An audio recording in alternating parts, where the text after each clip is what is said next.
Every team, every topic, everywhere. This is Believe.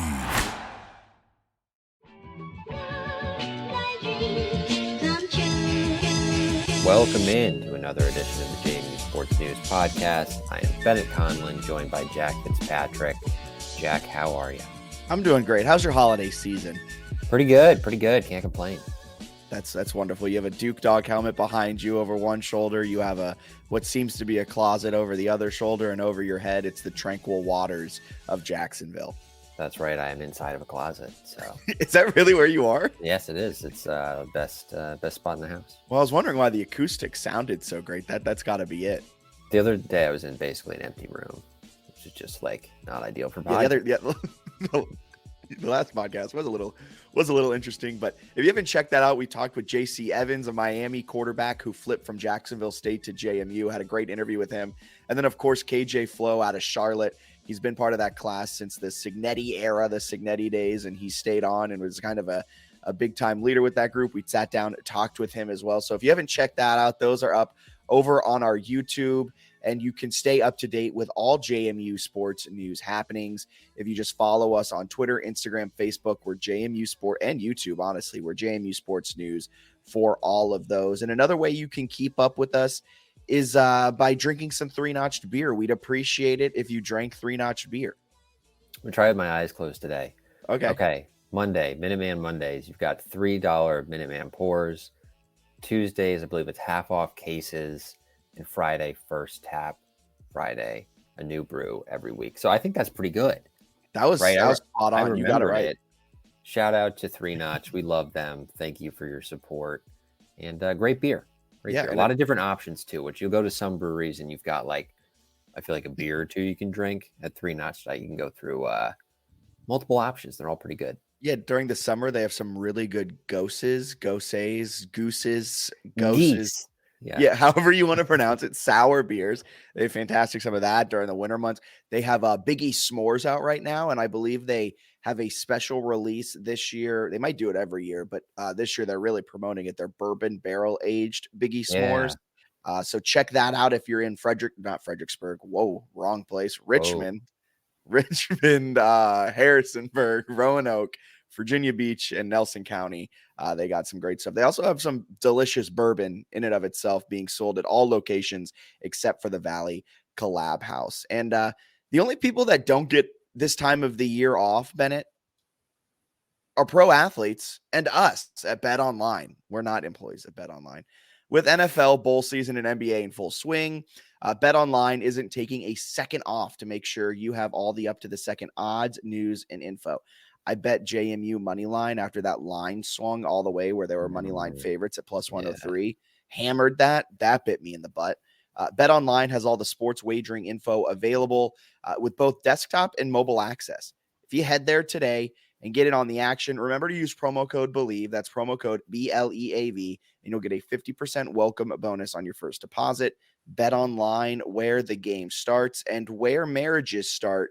Our friends in Harrisonburg and Weir's Cave. There's a reason Christopher William Jewelers has been voted best of Virginia year after year. It's not just one thing that sets us apart. It's everything. It's the selection, extensive and unmatched, with every engagement ring, loose diamond, and fashion jewelry chosen for quality and brilliance. It's the service. From our diamond experts to our master goldsmith, our team shares a passion for what they do, and it shows. It's the atmosphere, both glamorous and laid back. See for yourself why people can't stop talking about Christopher William Jewelers in Harrisonburg and Weir's Cave. Bennett, and you know what else people can't stop talking about? What's that? Our boy Daniel Merriman. His coverage of the Duke's hoops. We're bringing him on today on this Wednesday to chat some conference preview action. We'll go men's basketball. We'll go women's basketball. But Daniel, how are you doing this post-Christmas heading into New Year's season? I am doing fantastic, Jack, and thank you both for having me on today. Very excited to talk some Duke's hoops.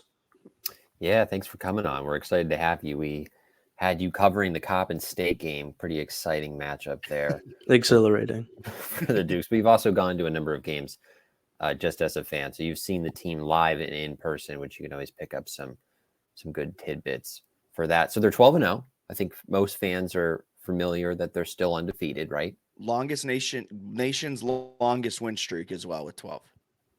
Pretty good. One of Yes. 3 remaining unbeatens. What are some of the big takeaways, Daniel, from a 12-0 start that included some tough ones to start, and then I guess some easier matchups here the last couple weeks? Some takeaways would be high octane offense. This team, I believe, is still leading the country in points per game and doing it at a pretty efficient clip. They're shooting the 3 ball fairly well at about 37%, almost 50% from the field, and that free throw percentage is up north of 70 now. You never see college teams have that type of efficiency at the volume that they're scoring at. So the ball movement has been excellent. They're winning their turnover margin. Defense has looked scattershot but improved, and they have so much depth. I mean, you can roll out a legitimate full bench unit with this team, and there's very, very little drop off, especially at the forward and point guard spot. I think Jalen Carey is going to get a whole lot of minutes over this upcoming Sun Belt Conference play, and I would not be surprised if Bickerstaff has to take a game or two out and Carey gets moved into that starting lineup and plays flawlessly. I mean, they've really across the board looked incredibly deep, and Byington's coaching his tail off. He's been doing very, very well with this roster.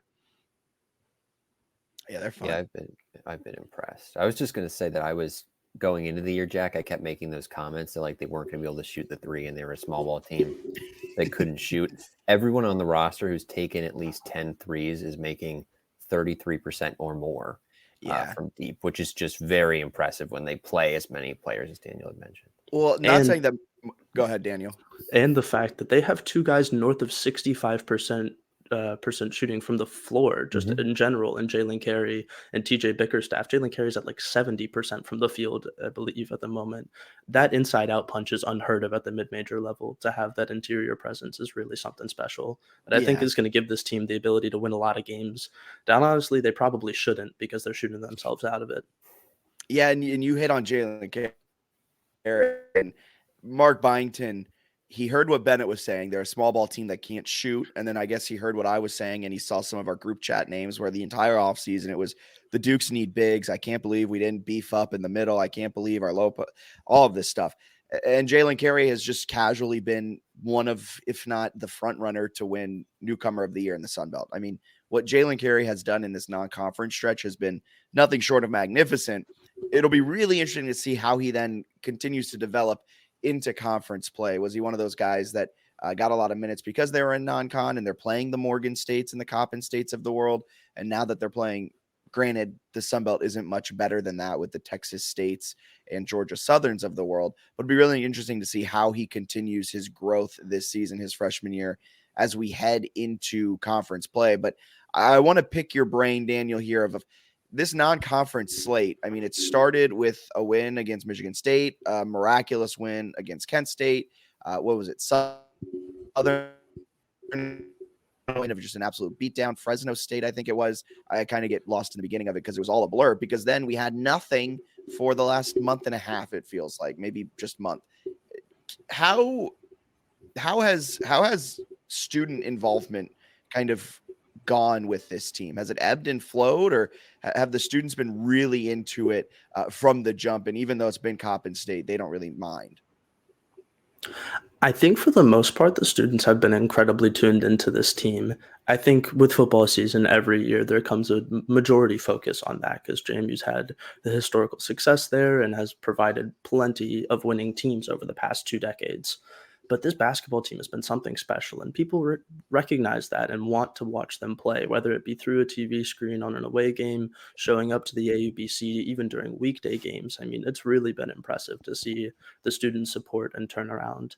I do think that with finals and with the Christmas break, there has been a bit of a dip in home attendance, but that's kind of everywhere, if I'm being honest. You don't have the luxury of saying, hey, let me go out to a Thursday night game when I have 3 tests the next week. Like you have different priorities in that essence. But I think come conference schedules and come the start of the next semester, there's going to be a pretty healthy, I'd say average over probably 4,500 people at every game, and a good 75% of that is students. The end zones, quote unquote, along the baselines have been packed pretty much every game that people have been in Harrisonburg for, and that's been awesome to see. even dating back to last year. I mean, you look at that Marshall game at the very end of conference schedule before they went off to the conference championship down in Florida. That game was electric. Didn't help that we lost, but it was a great atmosphere and people were really into it. Do you when's the date, I guess, that students come back? So are they missing out on a couple of big ones here? When do you return to school? Yes, students come back January 16th, the day after Martin Luther King Jr. Day. A lot of upperclassmen, sophomores, juniors, seniors, they will be back a little bit earlier than that to get their off-campus housing stuff settled and things like that. But most freshmen are only allowed to come back. I think it's either that Sunday or that Monday, which means that you'll miss out on the App State game on the 13th, which is a shame. Was it going to say that's the one? I don't know about you guys, but at least in the near future, that's the game that I've kind of got circled. Yeah. And there are not a lot of circles on my calendar for the remaining. There's two for me. Yeah. There are 2 circles for me, and they are both App State. Yeah, I think I have 4 circled. I have App, Louisiana, Nancy, App again, and then that home MAC challenge game. Those are good circles. Those are fine. That's a 4. Those are kind of four good ones to pinpoint. Yeah, I think the Louisiana one's maybe going a little under the radar. Yeah, they're playing decent basketball. That's their game on January 4th, so they've got one game between that, and it's a road game, which makes it a little tougher. So that could be, if you're trying to circle somewhere, maybe the undefeated season ends. That's certainly one in the near future.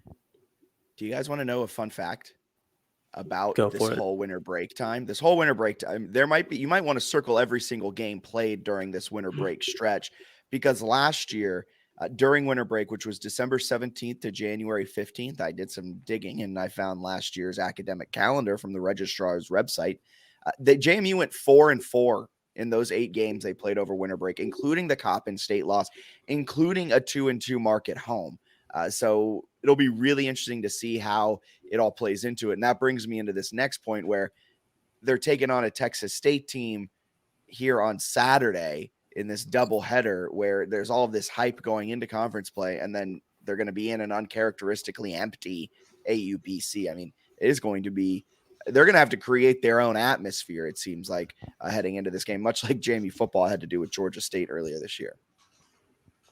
Yeah, I think there's going to be a bit of pressure from Mark Byington on this team, because every time I've talked to him in post-game pressers, he's stressed the fact that this team is deep because they have to be deep. He's been saying this throughout the entire year, that if we are not sharp 1 through 10 through conference play, we will get stood up by somebody that we probably shouldn't. There is always those games, especially in a marathon that is a college basketball season with those 30-plus games, where you can slip. You can have a bad shooting night. You can have a really bad turnover margin game that just it can flip itself on its head. And if you don't show up and show out 1 through 10, you're not gonna have the result you want.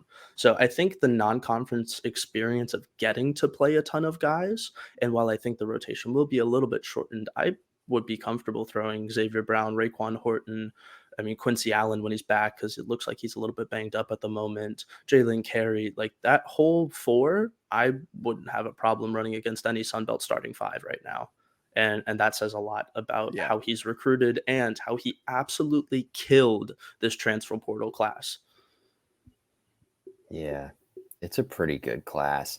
They've been running with going on KenPom, I'm looking at their lineups: Michael Green, Noah Friedel, Terrence Edwards, Julian Wood, and TJ Bickerstaff a lot. Pretty good 5. That's an impressive starting group. I think for me, at least, I don't know about you, Daniel, but I've been pretty surprised by just how impactful Michael Green has been. I sort of slotted my guy. Thought he'd be the starting point guard. Did not anticipate him sort of lighting it up from 3 and being able to create his own shot as much as he can, which I think has been really impressive to me. I think Byington said it best when talking about Mike Green, saying that you never really want to judge a player on one stop or one season, because in his previous two stops, he did much different things. I believe at Robert Morris, he was a bit more of a scorer and really could light it up from distance and average something north of like 12 points a game. But then you go to Bryant and he's a 7+ assist guy with minus like less than 2 turnovers. So to have that multifaceted approach to the offensive game of being able to distribute, being able to create your own shot, and now that he's shooting absolutely lights out from deep, it opens up so many passing lanes for him to be able to feed his bigs, to be able to get open shots to Julian Wood and find Terrence Edwards on cuts. I mean, this team has had really good off-ball movement, which helps to getting your man open, but he's taken that opportunity and run with it in terms of the starting point guard job. He's one of their biggest X factors going into March of how successful they can be is on his shoulders. Now, looking into Sunbelt play, we've hyped up this team so much. What is the percentage chance that they do go undefeated? Now we're talking football numbers here, Jack. Undefeated is very hard to do in basketball. I know. Give me a percentage, Dan. Give me don't dance around there. Give me a percentage. I'll give you 7%. Okay, Bennett. Ken Palm's got it at 2.5%. I'll go a little higher just because I think some of the spreads where they have them like an underdog to app on the road and stuff surprised me a little bit. So I'll say like 5%. Okay, that's fair. I'm saying like 100, but I appreciate your guys' lack of trust in this team. No, I think JMU. I don't know if this is a hot take. I think they'll finish this regular season with 3 losses. That seems to be the number. Bennett, you circled it as well. 3 is their bubble if they can get an at-large bid or not to the NCAA tournament. So you guys think, or I guess Bennett, 3 losses is the at-large, you think? That would be like maxing out, I think. And it would have to be right losses. App State on the road, MAC challenge, if it's a good MAC team, which it looks like it will be. And then like what? App at home. And then the flip side of that, though, is if you're losing your quality games, that you do. I don't know like how the committee exactly would view it. Yeah. Yeah, like honestly, I'd almost prefer like a fluke loss in there. Yeah. Like you take like a 25-point L in the ear to like Georgia Southern or something like that. Like I would much rather 5%. Actually, wait, Georgia Southern just lost to a D2 team earlier this year, so maybe not them. But if they take like a really bad loss to a pretty poor Sunbelt team, I think that can almost get like kind of smoothed over as an outlier, and people are like, man, they had an injury or someone caught COVID, something like that. So I think that 2 to 3 losses, you still have an excellent case, again, depending upon losses, to make an at-large bid. But anywhere of 4, 5, 6, you're looking at you have to win the conference tournament or have something extraneously crazy happen, because the Sun Belt is not a good league this year. Yeah, it is. It's not good. So I don't know where I was going with that. It is not a good conference. It kind of seems at large, though. Like going into the year, I was telling people that even saying at large was like the dumbest thing you could do right before the. I'm pretty sure we were on this podcast saying even if we go undefeated, we're not getting an at large. Yeah, that was maybe a little hyperbole for some of that, but we were talking about how like they're not going to go undefeated and they would have to go very close to undefeated. Yeah, it kind of feels like the way they're positioned and how bad the Sun Belt looks. I kind of feel like they're going to be in the at large conversation. Like it'd be a little disappointing for me if they do take 4 or more conference losses. Am I a little bit too excited there? Are they this year's FAU? Is that hyperbole to say? Like, are they this year's FAU? No, but in a different way. And the reason I say that is because FAU had a fantastic defensive starting 5 last year. Like they could clamp up anyone from a Power 5 level. Yeah. And I have not seen that from JMU yet. Don't get me wrong, their defensive efforts have been valiant and they're definitely improving, but you have to have like lockdown defense to be able to even squeak at running that to the Final Four at this mid-major level. So I could see it because they are so incredibly like potent offensively, like it's possible, but anything past a Sweet 16 run, I think we're a little bit pipe dreaming there. Okay. All right. Fair. All right. Sorry, a little bit of a realist take, but to add a little bit to that, last year at the end of the season, Florida Atlantic, they were 22nd offensively in KenPom nationally, 34th defensively, JMU right now. is 37th offensively and 115th defensively. So there's definitely a bit of a drop off there when you look at the defense. Okay, I retract my statement, but more so what I was let me rephrase that question then though. Can they be that team at the end of the season at the mid-major level with 1 or 2 losses that is kind of the nation's darling, which is kind of how I saw FAU last year? Am I wrong with thinking that kind of similarity? Yeah, I think that could be stated. It's really tough because, again, the Sun Belt has a lot of notoriety in football and almost none when it comes to basketball. Yeah. So to even get some type of national coverage for this team, I mean, it takes a signature win like Michigan State, but they don't look particularly great in the Big Ten. Don't get me wrong, they just beat the absolute crap out of Baylor, who is a top 10 team, and they very well could turn it around. MSU always looks like a really good team come March. But January, February, Izzo, April. yeah, basically. But to have that type of notoriety, you just need to have a better schedule. You need to have more notable names there, and you need to have just, frankly, a really good team. And I think JMU checks off that box of having a really good team, but I don't know if the other factors would line up into them becoming a nation's darling. I could see them being an extremely good mid-major team that gets a lot of traction in bracketology of people saying, oh, this is like a 10-7 matchup. Pick them. Like, I can see that, but in terms of nation's darling, I don't think we're getting there quite yet. They give me some Charleston vibes from last year more than FAU. Okay. Yeah, like they remind me in some odd way of like those Drake teams that you always see as like a number 7 seed, and you're like, really? Okay. And then they win 2 games in the tournament. You're like, that checks.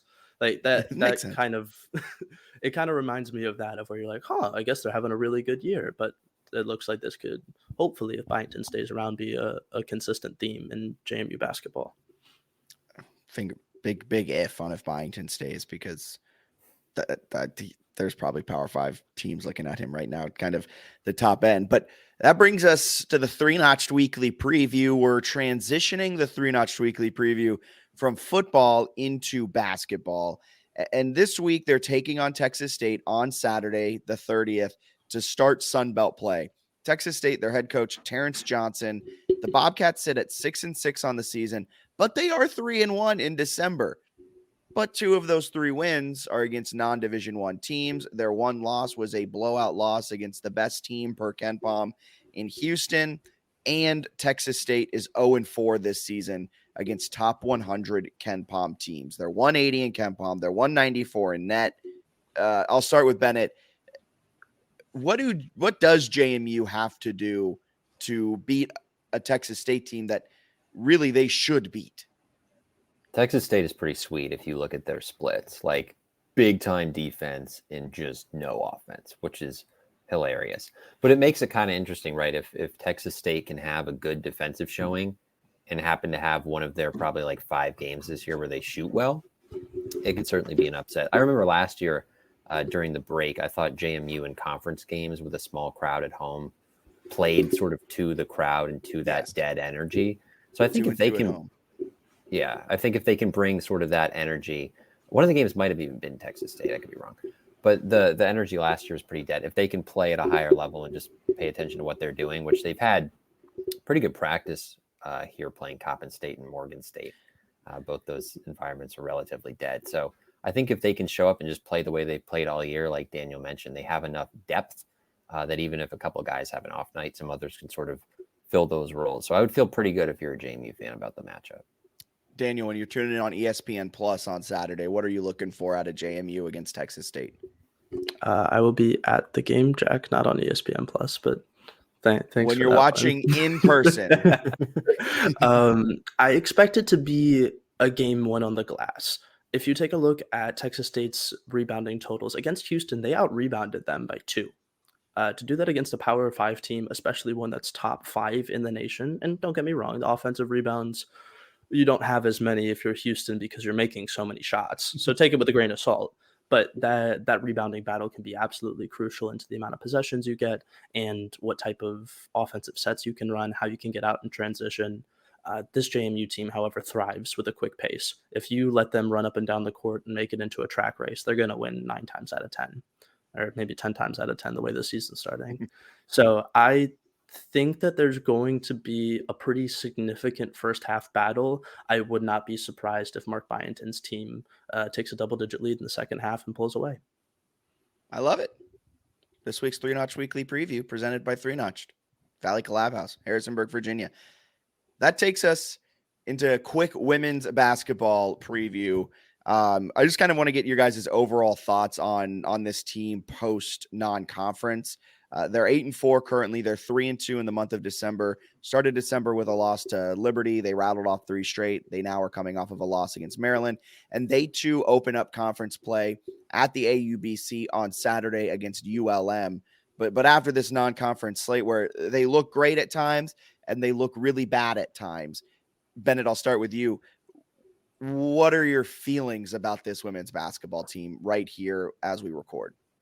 Yeah, we talked about the Sunbelt men's basketball not being the best. Women's is also not great. They don't have any teams in the top 100 of the net.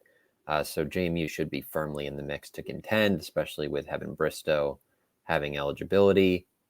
I mean, they're 8-4. They've got some decent wins, and their three-point shooting has not been good, 27.6%. Peyton McDaniels really struggled to find her shot. Even Steph Oderkirk, who shoots a lot of threes, has struggled a bit too. I would think that would get a little bit better, right? Fingers crossed, knock on wood, all that good stuff. But if they can get those two shooting it a little bit better with Bristow in the mix as somebody who can handle the ball and pass the ball, right, create some assists, which I know is something they've struggled with in the past, then I think they're going to be fine. I mean, I don't think they've played all that well, and they're still have a decent record and should be contending in the Sun Belt. So from that regard, some reason for optimism, perhaps. Daniel? This team has severely lacked creation from the guard spots. Jamia Hazel has been excellent for them, always a downhill isolation scorer that can get you a bucket. However, the point guard rotation is severely different from last year. Caroline Drummond was a floor general that could get anyone the ball and, I mean, was playing 30 plus minutes a night. You don't fill that hole automatically. And you have Carol Miller and Chloe Sterling, who have done admirable jobs. Shout out to Chloe Sterling in my accounting class. But very much have been providing a nice spark in terms of scoring, in terms of overall game. The defense has been fairly solid. But when you have so many players that are off ball, like the Peyton McDaniel types, like the Susha Kozlova types, when you have players that rely on creation to get their shots and to get open, it's a little tough to consistently create half-court offense. However, to offset that, they are huge.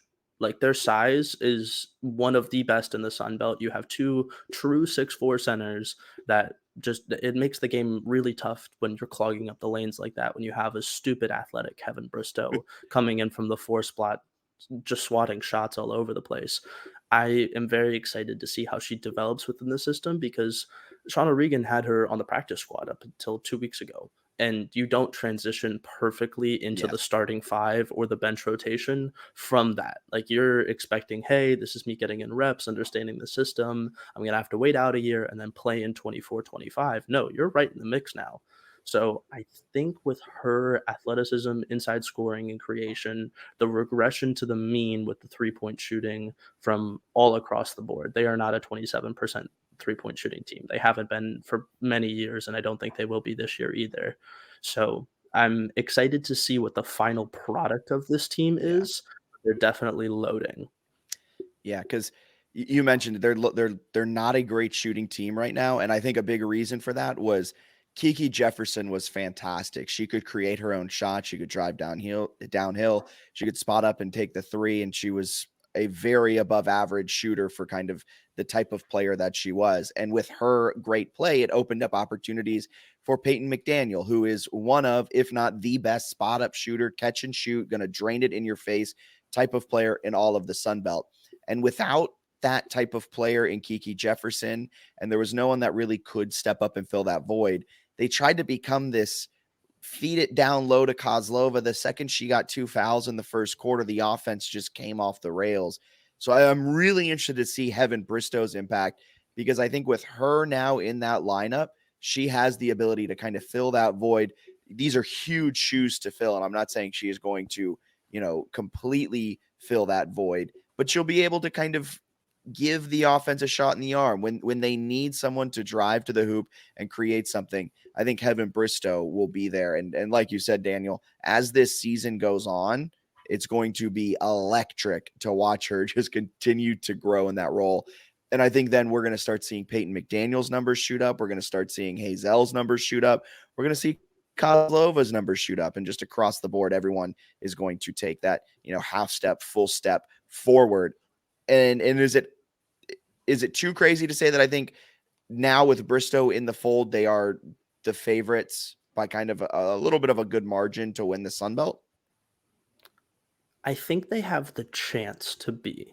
The only reason I don't say that they are at the moment is because there is so many moving parts that need to go right for this team to be as dominant as they want to be. Sean O'Regan's spoken about it in his pressers and in his interviews with Corey Spector, saying that, hey, we're still figuring out our rotation. We're still trying to find our closing lineup. He normally is still figuring out that rotation in March, though. So I'm going to need my guy to figure out his rotation. This is true, but you do have a lot of really good quality players. I do think Heaven Bristow's impact is going to be crazy, crazy felt, because when you have a big body down low, Susha Kozlova isn't going to get the fouls that she's getting currently, which means she gets to stay on the floor more, which means her impact gets to be felt at a higher level when she's playing 25, 26, 27 plus minutes a night instead of the 18 or 20 that maybe she could be getting with early foul trouble. I really hope that this team also embraces their defensive identity as just really long. Like the fact that there's no one averaging over, I think it's like 0.6 or 0.7 blocks a game right now, is a little frustrating because with the length that you have and the players and personnel that you need, you should be blocking shots. Your interior defense is good, but you're not rejecting them at the same level that could lead to fast breaks, that lead to easy and opportune offense. So I think that defense into offense, fast break running, and just interior presence needs to be taken to where it's at and moved up a little bit. And then by that point, if you're slamming the ball inside, guess who's wide open? Steph Odekirk. Peyton McDaniel on a hockey assist is getting an open three. Like that type of inside out ball can really bolster this team's offensive prowess, make their numbers like look a little bit better, because right now they're a negative assist to turnover ratio. They're turning the ball over like 2 more times than they're assisting it per game. 4.3. Oh, it's 4? They have a negative 4.3 turnover margin per game, which is second worst in the Sun Belt right now. Yeah, that's not going to win you Sun Belt tournament games where you're stuck in the half court. I mean, it's frankly just not how postseason basketball works. You need to be able to create in that half court, and the fact that they haven't had that so far leaves a little bit of growth to be desired. But the fact that they're playing this well and are 8-4 and taking pretty good losses. I mean, Toledo, Maryland, those are not exactly the Keystone College. Like those are good teams.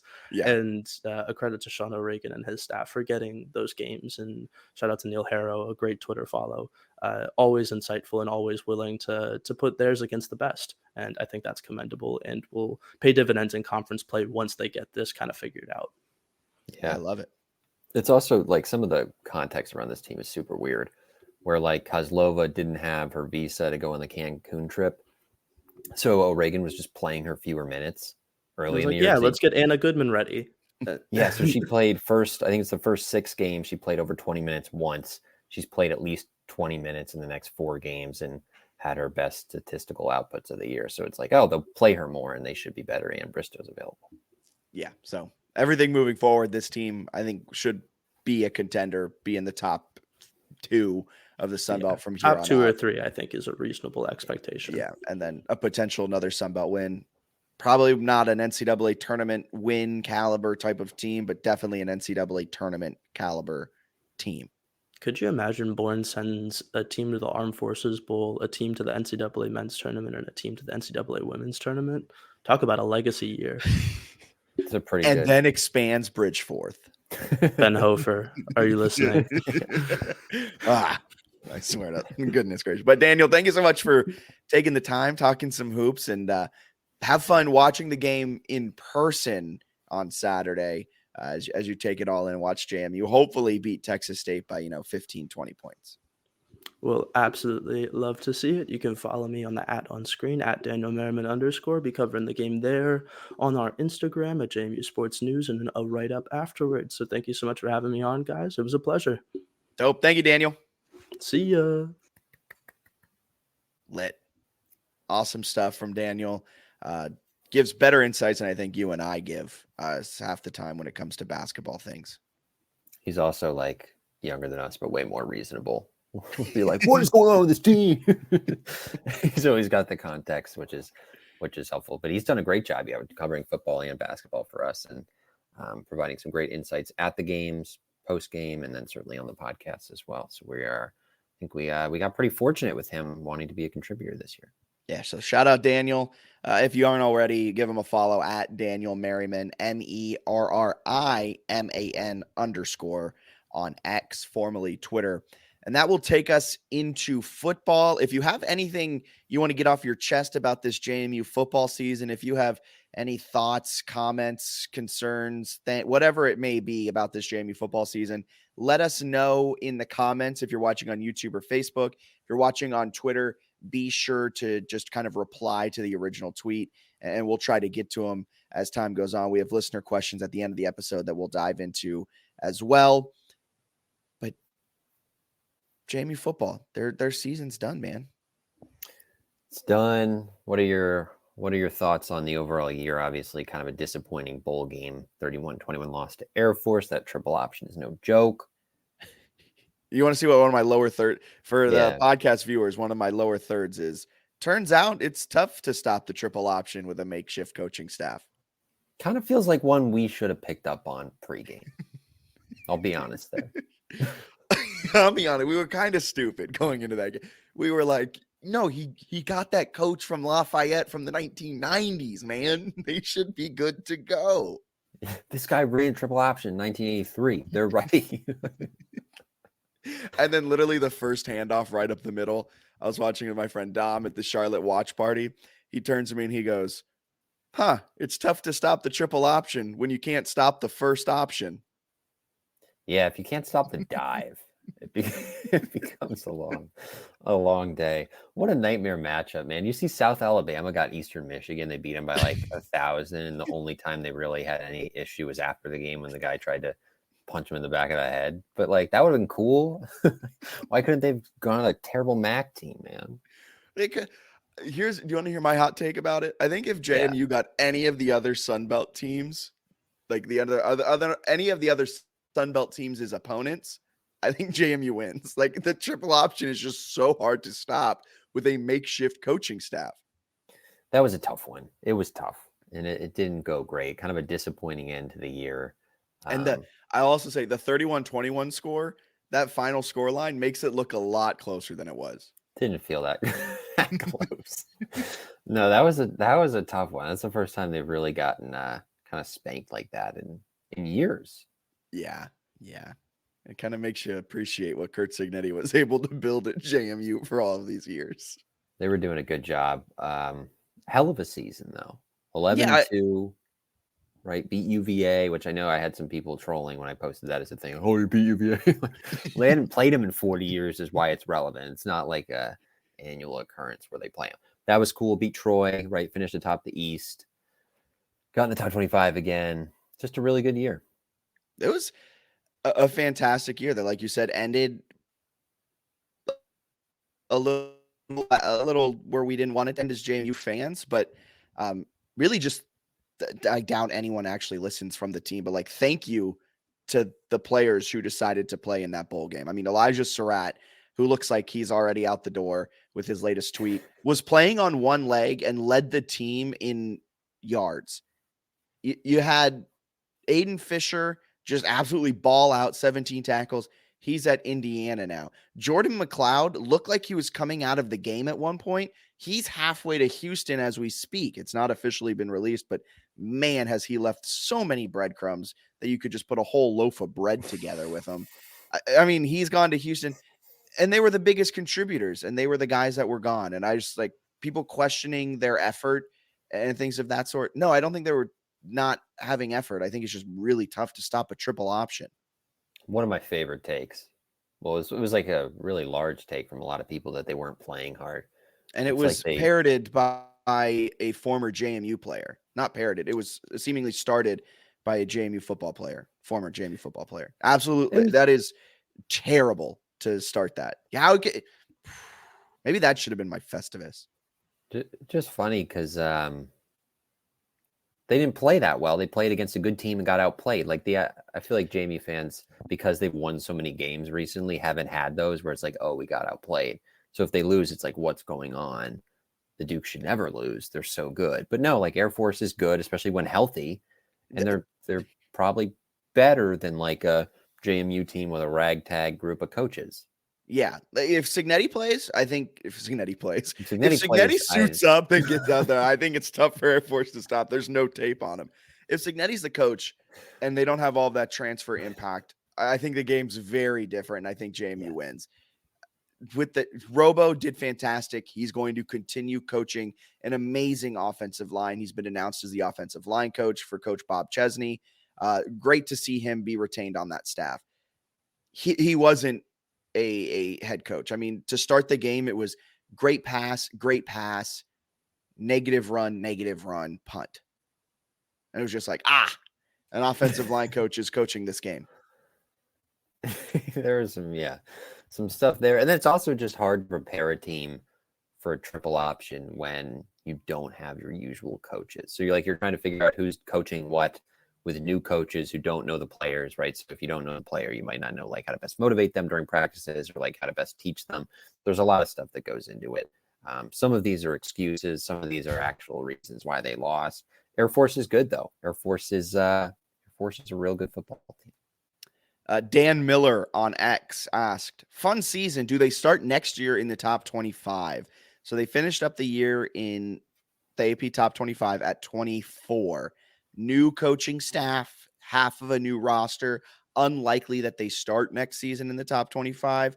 However, I think with all the momentum around them and kind of the storylines from this year, if they start 2-0, 3-0, 3-0, you have a win against a Power 5 team and an AAC team. I think you're in the top 25.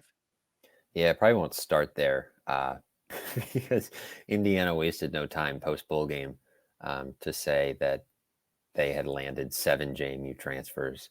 So I think what does that bring the total to, like 8 or 9 or something? 9, I guess. Yeah.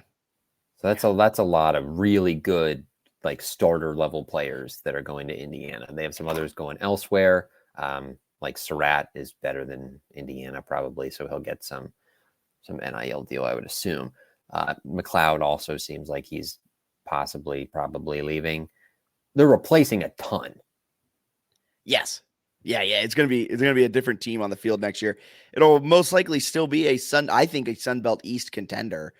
I'm very interested to see who they bring in and how they perform. They've had great success. They offered a wide receiver from Army, and you might be hearing that and going, well, they'd probably never have caught a pass before in their life if they're a wide receiver for Army who runs a triple option. No, he averages 21 yards per catch, and apparently he's electric when he has the ball. And JMU has success. Chris Thornton came from VMI, another military institute. Maybe that pipeline continues to exist. So I think they'll replenish. They'll quote unquote reload. We don't rebuild, we reload. And I think Bob Chesney will have them as a winner next year. But man, do they have a ton to replace. But let's focus on this year. Sorry to take that quick side note looking ahead to next season. Was there anything from that game that you were watching and you were like, oh, I should, other than being like, oh, it's hard to stop a triple option with a makeshift coaching staff? Was there anything else you're watching and you're like, oh, this was a glaring issue all season that I just never paid attention to? I had watched a few Air Force games, and Bo Richter, every time you watch Air Force play along the defensive line, you're like, wow, like that dude is very good at football. Their front seven's phenomenal. They got some good guys in the back end. You'd think at some point I would have pieced it together that, like, yes, the offensive line is pretty solid, but losing both your starting tackles to injury, you also lose Carter Miller transferred out, right, and didn't play in the bowl, so it's a starting guard. That's a lot of new faces on an offensive line going up against, like, arguably the best defensive front in the Mountain West Conference, one of the best defensive fronts. That's a team that was in, like, the top 25. And if they stay healthy all year, they might be in Liberty's spot, might be the Mountain West champ. You never know. I think I should have known that like the defensive front was going to create problems, and then I just didn't piece it together. But McLeod was running for his life for a lot of the game. Yeah, I feel like I went into that game really confident, and like looking back, should not have been confident. Air Force is really good. Like that's the number one thing I think I did not do a good enough job of conveying to myself, was like Air Force is really good and they dealt with a lot of injuries. So their 4-game losing streak is a little bit misleading. Yeah. Gary Flora on Facebook, given its bowl performance, is the Sun Belt not as strong as we thought compared to other Group of 5 conferences? Gary, I think Sun Belt kind of finished it off. I believe they finished 5-7 in bowl games. So not a terrible mark. And I think that won't take anything away from them going into next year. What do you think? Yeah, so they started horrendously. 0-6 or something like that. Also pretty easy to tune out after the JMU loss, but it got a lot better. So they're 5-7. They had 2 overtime losses by a field goal. And some of them are tough matchups, like 6-6 Marshall against UTSA. It's just a nightmare of a matchup. JMU against Air Force. Yeah, kind of a tough matchup, right? Troy played Duke in sort of the like our coaches have both left bowl. And then I guess had just the flu raging through the roster. So there's a lot of things like that. Arkansas State lost by 2 points, right? In a game where it looked like they got an onside kick recovery, but they were deemed to be offsides. So there's a number of different factors. I think actually, if you look at like point differential, and maybe I'll do it here during a break, although we don't have breaks, but when you're, we can make one. We have a Christopher William Jewelers ad loaded. When you're going through something, I might tally it up or check later, but 5-7. And I bet they have a positive point differential as a conference. So not the end of the world. Also 12 teams in. Some of those teams aren't going to be all that good. Like I think Conference USA sent 4 total teams. The Sun Belt won 5 bowls, right? Because they had so many teams. I think they'll be good next year. I think they'll be solid. I do think the Sun Belt, this is a hot take, maybe a little bit overrated in some regards, where I think like there's decent depth in the league. I think sometimes though we overreact of like these schools are football crazed, and you like play Georgia State and you're like, are we sure about that?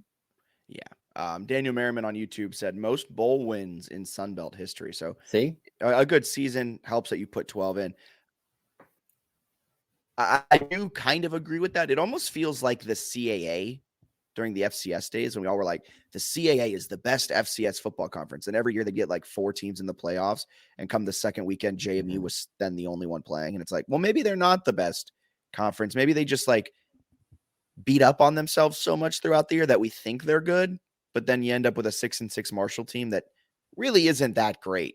Or you end up with a Georgia State team. They did win the famous Idaho Potato Bowl, but like you end up with a Georgia State team that at the end of the year is like limping to the finish line. And you're like, okay, maybe they're not that great. Texas State, though, they sold out their entire stadium, Gerald Ford Stadium, of alcohol. So shout out Texas State. They rushed the field after they win. So I think there is some dormant programs in the Sun Belt that maybe if Texas State can continue this upward trajectory, they just signed G.J. Kinney, their first year kind of crazy good head coach, to a 5-year extension. If they're able to take that step forward, you get them. And then maybe if Georgia State can go away, that'll be great. But I agree with you. I don't think the Sun Belt is nipping on the Power 5 heels, but I do think the Sun Belt is in line with the American Athletic Conference. I think that's fair. And then I guess in the future, right, if you're trying to get in the 12-team playoff, your ideal, right, is you have like 2 or 3 other really good teams at the top that you can get like those major wins. Can I think this was that year though. Like Liberty was undefeated, so maybe there was an argument where they were getting in no matter what happened in the Sun Belt. But like if this was a normal year and JMU and Troy are playing against each other, I think it would have been really hard to deny one of those teams entry into that Group of 5 spot. I think so too. So I think, yeah, like I think in that regard, like the Sun Belt, it seems pretty well positioned for future success, which is good. But those 2 teams have now lost their amazing head coaches. We'll see how they reload. It's going to be fascinating. Yeah. I will say I think JMU may have done a better hiring job than the Trojans. I agree 100%, but that's also bias playing. Speaking of a fantastic coach that JMU has hired, Bob Chesney, he continues to build out his coaching staff. Bennett wrote about over on JMU sportsnews.com, our home on the web. can you kind of go over who JMU has added? They added Lyle Hemphill, the Duke co-defensive coordinator. So Power 5 experience, bringing him over as the defensive coordinator. They brought in Dean Kennedy as the offensive coordinator. He's kind of this young gun type of coach who got all his grad assistants an early start in the SEC. He comes down from Holy Cross after he spent, I think, just 1 full year as their offensive coordinator, was there for 2 years as a quarterbacks coach as well. But how has this coaching staff been building on? What are your initial thoughts on it? Pretty good staff, and they've kind of got it mostly locked in. I think they've yet to have like the running backs coach leak. But yeah, you mentioned Kennedy's going to coach the offense, and he'll be the quarterbacks coach as well, which I had originally missed. You know my hot take? Yes. They might be getting a running back coach who's like a Power 5 guy who's still in a bowl game. Oh, I like that. That's a good take. That would make sense. Thank you. Okay, we'll keep an eye out for that. Robo coming back along the offensive line. They got Justin Harper to coach the wide receivers. He had recently coached tight ends at ODU. Also spent 4 years recently coaching Towson's receivers. So pretty good experience. He's a Virginia Tech grad. Drew Kanan is going to do special teams and tight ends, which is what he did at Holy Cross, I believe. It's common for special teams coordinators to do that. Very interesting. Yeah, it is interesting.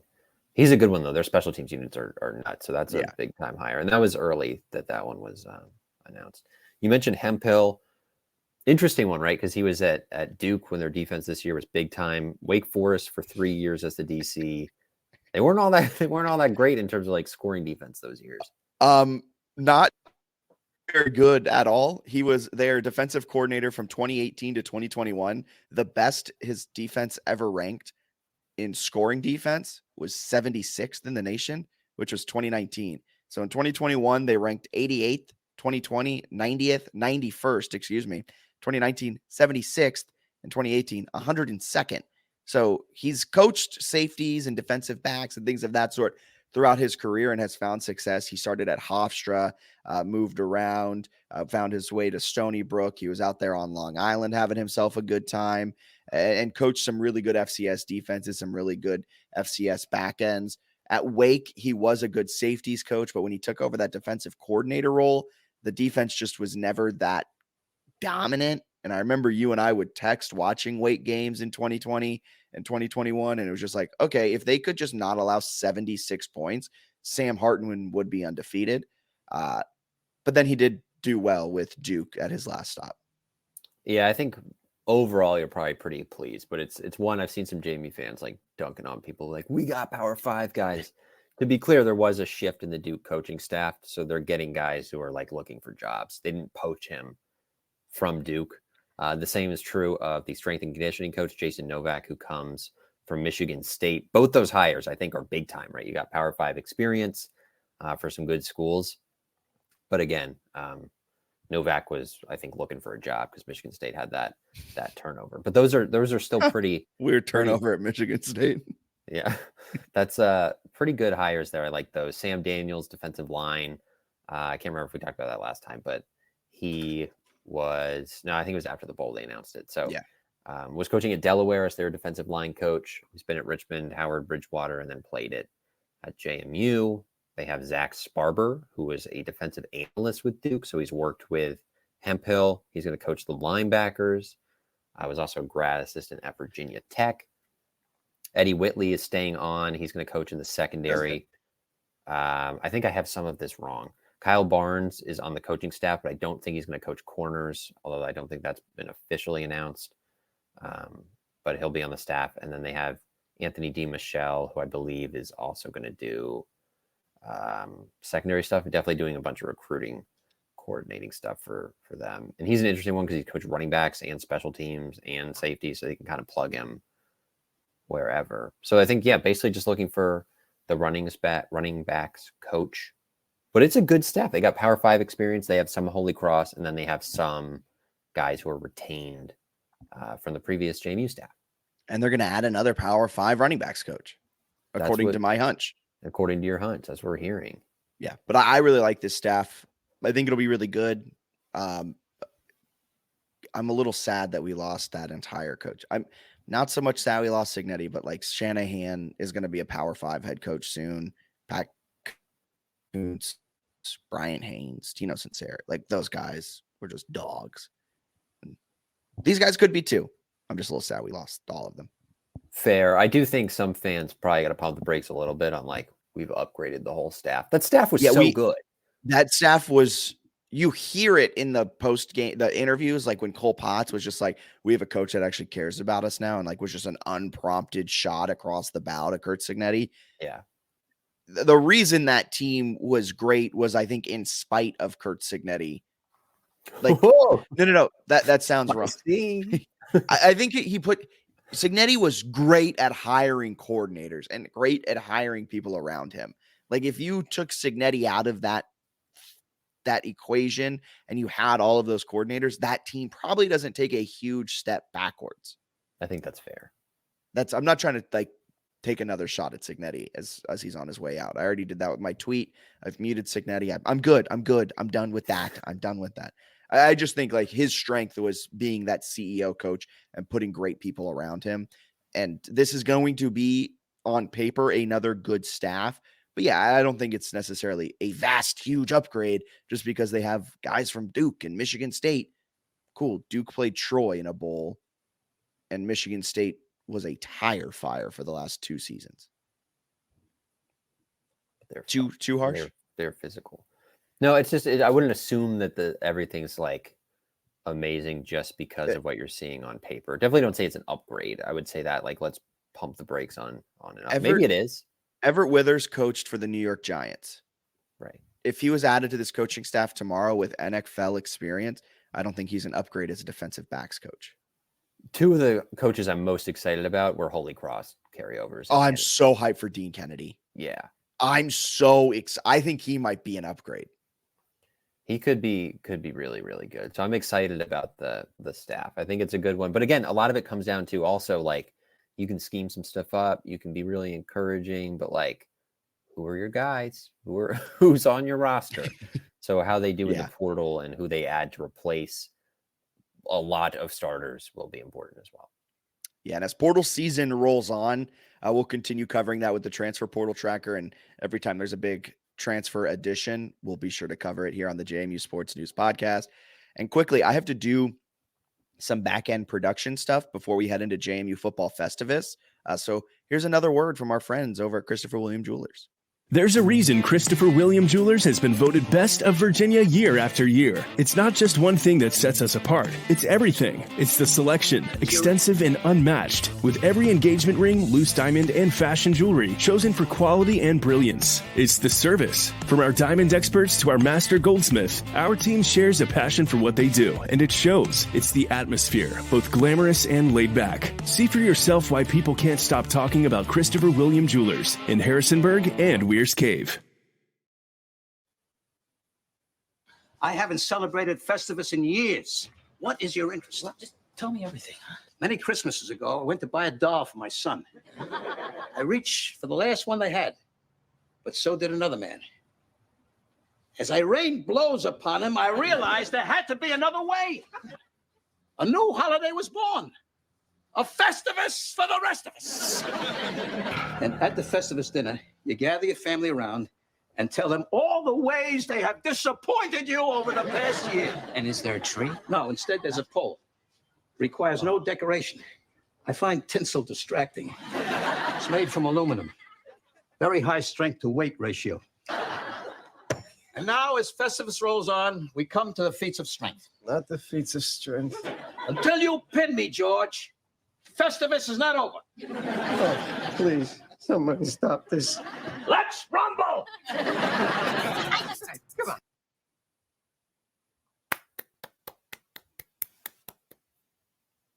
We love that. Love it. So JMU Football Festivus, airing of grievances are upon us from this past year of JMU Football. We took the time to thank JMU Football, everyone who played, but it is time for us to air some of the things that made us mad. Bennett, do you want to start with your 2 grievances? Yes, I would love to. Okay. My number 1 grievance. They host College Game Day again. 3rd time. and they take their second game day loss. Unbelievable. I don't know what the exact records are for like FCS and group of 5 teams with game day hosting, but 1-2 is extremely disappointing. App State, good team, playing decent, kind of got spanked by Troy in the Sun Belt title. This is an extremely winnable game at home. I don't know if they got caught up in the hoopla of the week or whatever. Oh man, that's a winnable game that they didn't win against App State. If they come away with that win, that comeback has a chance to be one of the greatest wins in program history. Couldn't get it done in overtime. Heck of a fight to get there. But that's certainly a grievance for me, as another game day loss is pretty tough. Okay, so my first grievance, JMU's turtling really upset me, is specifically the Utah State game. So much so that I have another clip. But the name, the Turtle Club, it's just a name. I think you're taking it a little bit. And this was Signetti. Are you a member of the Turtle Club? Well, not exactly. Not exactly. But am I not turtly enough for the Turtle Club? Is he okay? He's fine. He's Turtle. This was Signetti in the Utah State game. This place ever since he was a child. Turtle. Do you think we can, for a moment? We'll be out in 5 minutes. Please. Great movie. Master of Disguise, fantastic movie. Secondly, his turtling was so annoying, and his lack of aggressiveness early on in the season, even throughout the season, like in key 4th down moments, you just wanted him to please go for it. If you just go for it, you could win the game in the 3rd quarter. But as Pete Carroll says, you can't win the game in the 3rd quarter, but you can win the game in the 4th quarter. And sometimes Signetti really wanted to just win the game in the 4th quarter. If a team went up 7-0 on him, he was figuring out a way how to win 8-7. It was just so annoying in the Utah State game. Just the run's not working. Pass the ball. Okay. He's a big turtler. That was something. All right. Second grievance, final grievance for me. The starting quarterback fiasco, where they go on in camp about how we can't name a starting quarterback, won't name a starting quarterback because it's a competitive disadvantage, doesn't help them out, whatever. Super annoying. Don't love it. Then they start Alonzo Barnett. He struggles against Bucknell. He's benched for Jordan McLeod. And after the game, going into a real game against UVA, huge game for the program, he essentially says Jordan McLeod's the obvious starter. Why can't you say that in August who the starter is then? Well, you need a competitive advantage for Bucknell, the same Bucknell team. You're telling me you're like not tackling for and not preparing for in a normal way and treating it like a scrimmage, but because you don't want a competitive disadvantage. I don't know what Chesney does with starting quarterbacks. I hope he names a starter in August to give me a little bit of happiness before the season, or at least is less annoying about it. And it'll give like a strong, correct hint. Yeah, that's a great grievance. That is a great grievance. I almost went no tackling in fall camp as one of my grievances, but I had to end that bit. And my last grievance was JMU's inability to run the freaking ball. Just like we went into the year, this is one of the best offensive lines in the Sun Belt. Oh my, Kalon Black is a monster. They added this Tony Brooks 60-year guy, his experience. Latrell Palmer's just a powerful back. And then we sit here at the end of the year and they ranked 111th in the nation in EPA per rush. They were 3rd last in the Sun Belt in rush yards per game. They were 2nd last in the Sun Belt in rush yards per attempt at 3.9. And it just felt like they were so willing to bang their head against the wall time and time and time and time and time again. And it was just so infuriating. The run wasn't working, man. You don't need the run to set up the play action. You can give me all of this stuff about old school football. None of that mattered because at the end of the day, you were averaging less than 4 yards per run.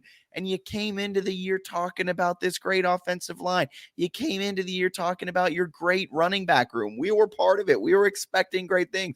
But you know who were one of the first to flip on the run game? Us. Me. I hated it. It was so bad. And they just kept doing it. And it made me really upset. At one point in 2024, I'm going to pull up a chair and I'm going to watch a full Indiana football Big Ten conference game.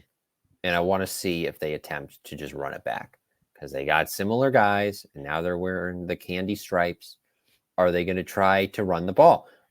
Because they couldn't do it against some of the worst run defenses in the country. It was mind-boggling because then like Kalen Black is a monster, like receiving the ball and making great plays. It does not make any sense. It did not make any sense.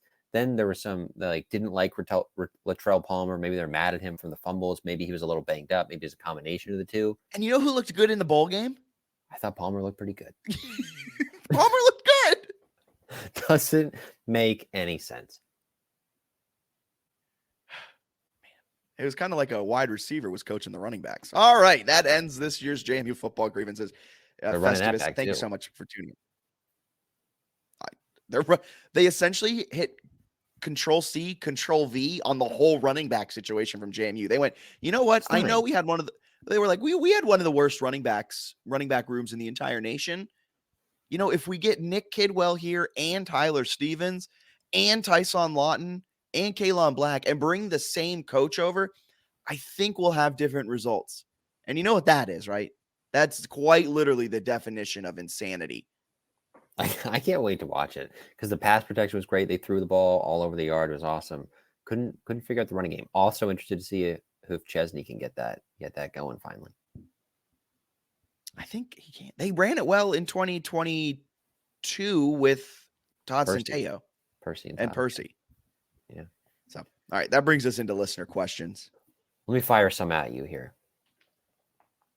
Okay, from Dom Palumbo. What conference record does men's hoops need to compile to really make this season feel like a success and have your postseason expectations for the team changed following the unbeaten start? No, because I think coming into the season, my expectations were a Sun Belt title. Like you should be competing at the top end of the Sun Belt. And at this point, like the expectations have changed a little bit, but I still think an at-large bid will be so difficult to do because you can realistically only lose 2 regular season games. So to answer the last question, no, my expectations haven't really changed. What was the first part of that question? How many losses in or a conference record would make you feel happy with the season? Another thing, I don't think any necessarily a conference record good enough. Here's my answer. A conference record good enough to get into the Sun Belt tournament and win it. To me, I'm measuring the season on winning the Sun Belt tournament. Fair enough. I think if they go I'll be disappointed if they lose more than 3, like a little bit, just because I think they're good enough to do that. But if they're 13-5 and that's tied for first, I'm not actually going to be upset about that. Yeah, exactly. Yeah, fair enough. Okay. This is from your guy, Tyler. Shout out Tyler. All right. Is this the best time for JMU sports ever, or even in college? People are dogging JMU about losing the bowl game, but don't realize this fall was not just about football. You had men's soccer, basketball, college game day. Most of the schools haven't achieved what JMU has in 2023. I think this is the best time for JMU sports ever. I don't think anything comes close. I would agree. Bowl loss included in that, the exposure, the free advertising you got through game day, through Pat McAfee, even in a weird way, Kurt Signetti leaving, because then JMU was in college football headlines for looking for a new coach. And they've been in headlines, whether it's the Daily News Record, whether it's our search volumes on our website. JMU has had staying power this entire season, and it has run now through the Armed Forces Bowl. And even with the loss, there were headlines kind of questioning JMU, like their Cinderella story ends in heartbreak. All things considered, this has been by far the best football season ever. And I also think just with men's soccer playing extremely well, now basketball out to this fantastic start, volleyball getting an at-large berth, all of that stuff. This has been by far the best fall in JMU sports history. Big time. Especially, I feel like sometimes we overhype what basketball did in the past. They were good. We so overhype it. Yeah, they had some fun teams, and it would be cool, right, to get back to that. But like what they're doing now has a chance to exceed it. Getting by a ranked lot. exceeded it. Yeah, like they're going undefeated late into the year. Like there's a lot of things they're doing that they have not done in the past for basketball. And then you look at football where now they're at the FBS level, getting in the top 25. Yeah, I think it'd be hard to argue for another time in history. Yeah, I agree. Let me fire one off at you. Oh. Which JMU team sport will have the best postseason for winter spring? I'm going to go lacrosse. Okay. I think like it. You could make an argument for men's basketball as well. I'd say lacrosse as well, though. Lacrosse was like very good this last season and like returns a good majority of that team. Yeah. Of all the players being offered by JMU in the portal, who would make the biggest impact? Also, who do you think is a sleeper to upset the men's team, if any? I think we answered that earlier. Yeah. You believe Louisiana is a sleeper team to upset the men's team. Who of all the players in the transfer portal JMU's offered, who has the potential to make a big impact? I have no idea. This is a great question. This is so hard to project because they've had kind of a limited number of offers and they're really starting to ramp up now. The other thing is like Elijah Surratt had like 700 receiving yards at St. Francis and over 1,000 at JMU. Like it's hard to be. Yeah, it's hard to be like, oh, like this guy's clearly going to be a huge, because typically they're going to get guys who are like G5 or FCS, or they just offered a D2 kid.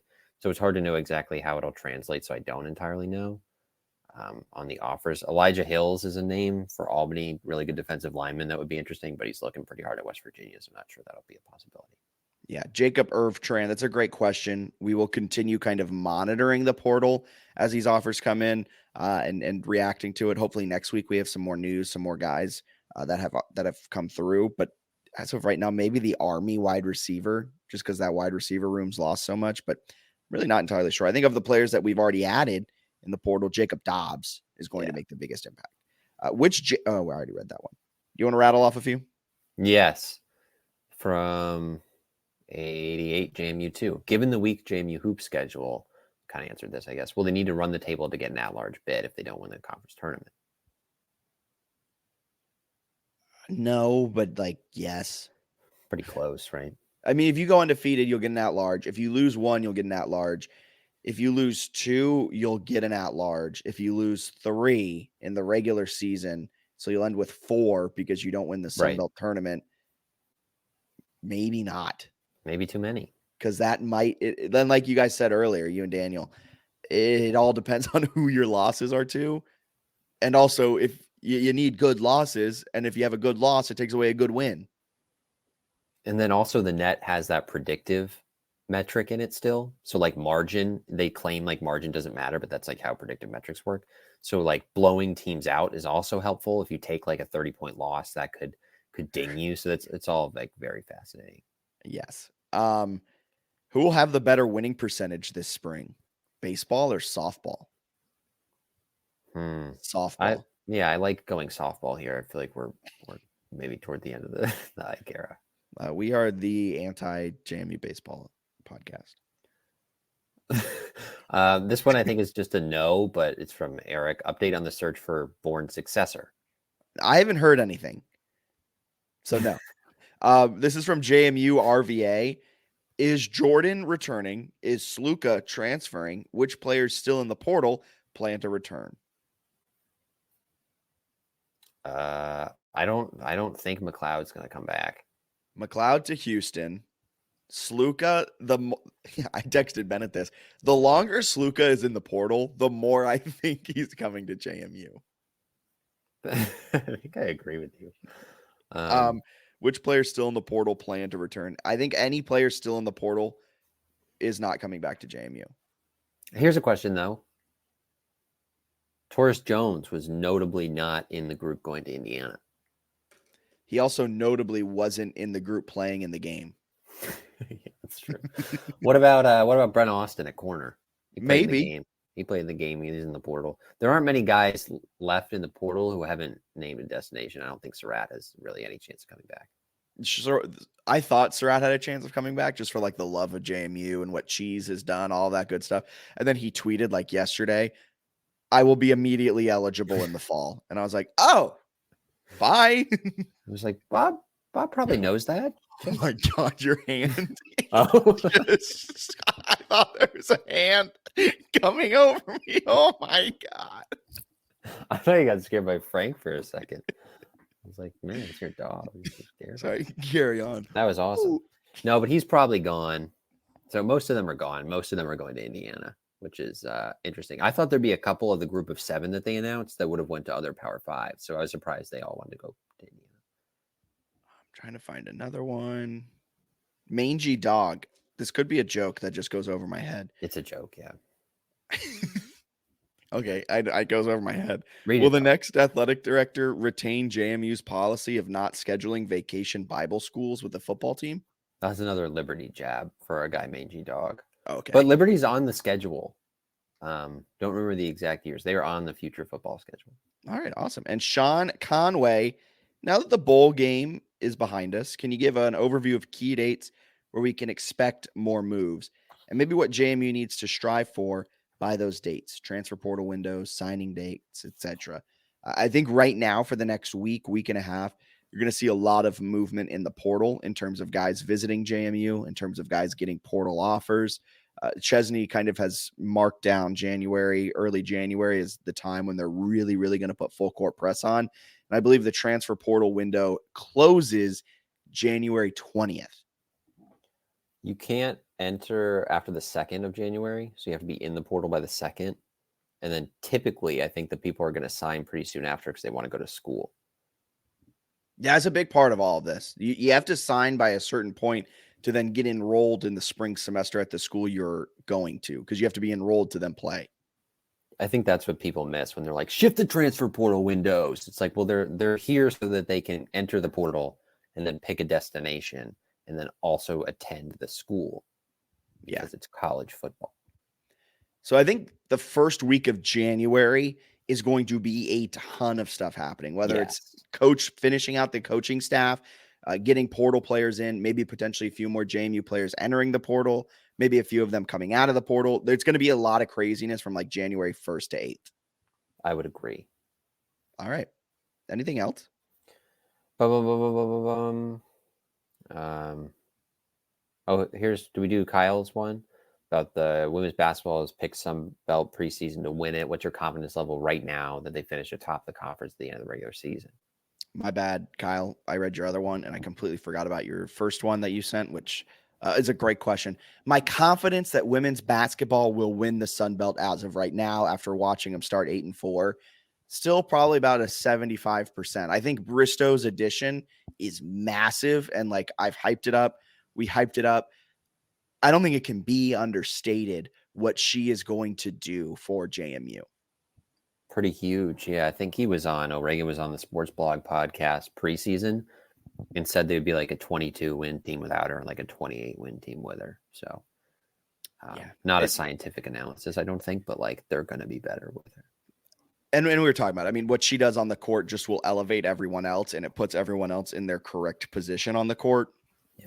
And that can't be understood. I think that they're going to be, there might be a few growing pains. They might lose a couple games early on in the Sun Belt Conference schedule that you're like, why'd you lose that? But by the end of the year, I think they'll be able to be primed for a Sun Belt tournament run. I agree. Awesome. Anything else you got to add for this episode of the JMU Sports News Podcast? Yeah, I want to get in here early. Tulane, double-digit underdog to Virginia Tech, up 7-0. Stop the count. Hokies, another disappointing year for them. Just a garbage program, so that's disappointing. That's without Tulane's starting quarterback. Now, except for the coaches who JMU has hired that have all the Virginia Tech connections. Obviously, they were at an era when the Hokies were thriving, and their experience will be extremely valuable to the team. All right. For Bennett Conlon, my name's Jack Fitzpatrick. Thank you guys so much for tuning into the JMU Sports News Podcast presented by Bet Online. If you're in Harrisonburg, Richmond, Roanoke, Virginia Beach, Nelson County, be sure to stop in at 3 Notched and get some delicious Minuteman juice on Mondays. Half cases of Valley Collapse. I don't know what I'm doing. I never do ad reads at the end. All right. You guys have a wonderful rest of your day. See ya.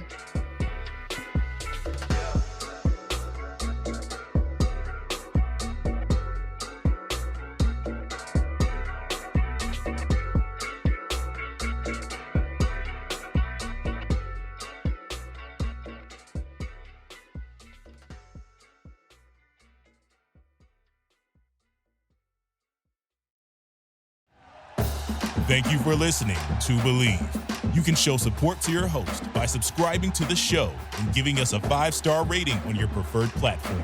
Check us out at Believe.com and search for BLEAV on YouTube.